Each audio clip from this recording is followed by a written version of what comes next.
Hey, Juju checking in today. I'm talking about the long, heated battle between graphics and gameplay and what comes down to be more important. I think it's gameplay, and I will go into detail why. But let's start off with graphics and resolution and frames per second. So, if you guys remember the last gen consoles, the PS3 and 360 versus the PC, PC won 9 times out of 10, and I'd say 9 times because 1 time out of 10, you got a bad PC port, and it'd be really bad.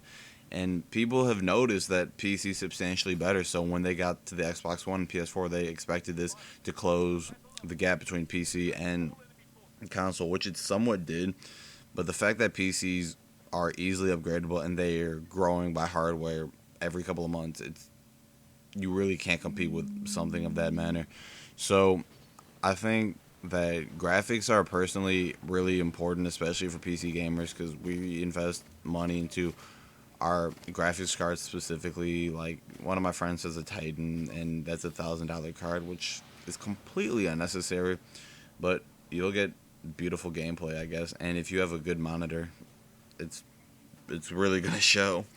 So graphics are important to a game. I mean, it's nice because we don't want to play a pixelated game, and I guess that's really it. Because when you invest $400 to $500 into an next gen console, you expect to see good graphics, good picture quality, pixel density, ambient occlusion, anti-aliasing. You don't want to see a lot of screen cutting, and I mean screen tearing. And that's overall. You can understand why people are saying that. And since we all played different games, like Batman, I think on the console for PS3 was 1080p or 720p, and it looked like it was running really low. Whereas when you play it on PC, it's at 1080. You can push it up to 4K nowadays because we have 4K monitors, and I'm sure the game outputs in 4K. But you can play that at ultra, and the game looks beautiful until you see Batman on a PC. That you haven't really seen how good the Batman games really look because Rocksteady and Warner Brother Games did a good job on their PC ports of the games. But this isn't a commentary about PC, but graphics and resolution kind of go hand in hand with the PC to console little war that's going on. And at the end of the day, graphics are just aesthetics to show, I guess, how good of a game is. And some people even come back to games because of how good the graphics look. Crisis 3 on PC, Metro Last Light, HD collections, and so on. These are reasons why people come back to play the game. Now, what I think is the most important part of any game is gameplay. If your gameplay is shit, and by gameplay I mean map design, netcode, gunplay, perks, anything like your jumping system, anything from a game that's not graphics that has to do with you inputting an action into a game is called gameplay to me. And if the core fundamental of the game is broken, it's going to be a shitty game.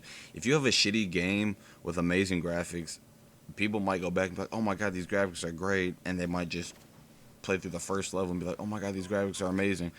But if they're not having fun with the game, then it's not worth it. And this is honestly the most important part of a game that'll show its longevity. When you pay $60 to $50 on a game, you expect to play that game day after day after day and just be amused and entertained by the game. But if the gameplay is just as completely, then you're you're not going to go back to the game. You're going to feel like you made a waste of a $60 to $50 investment, and then you're going to be mad at the company that made that game, and you're going to complain, go on to Twitter, and I guess kind of just talk to these people and just be like, why did you sell this to me for $60 if it's ass? And for gameplay wise, you can kind of feel for some companies because if you have a formula, why change something that's already working efficiently? I mean, Call of Duty and Battlefield are really showing that because those are the big AAA games that are first person shooters that I primarily play that really show that their gameplay isn't changed much and they make slight adjustments and for what they don't want they just patch and what the community doesn't want. But overall I think your gameplay has to be amazing. You need to be able to be immersed into a game completely to really know what's good and bad, and you just gameplay over graphics and resolution. Now, me being a PC gamer, I get the best of both worlds, especially since games are now made on the same architecture and they're easy to port to PC now. And you hear about PC gamers always talking about graphics and why they're better on PC, and that's really the only difference between that. That's the only difference between, I'm sorry, console and PC. Console, you have the same gameplay. Battlefield 3 on the PS3 and 360, nothing was different about them. Just on the PC, it had better graphics, more players. That's it. That's PC gamers exposed. That's me exposed right now. Nothing is really different other than the fact that you're going to mouse and keyboard and you're getting better graphics. And that's, I guess, a way that PC gamers justify spending, I guess, close to $1,000 on top end equipment. Whereas if you just want to get into the game, you just pay $400 or $500 and buy the game and you're done. I mean, it's pretty straightforward. But those are my 2 cents on the whole graphics and gameplay, I guess, kind of battle, and I guess kind of exposing PC players.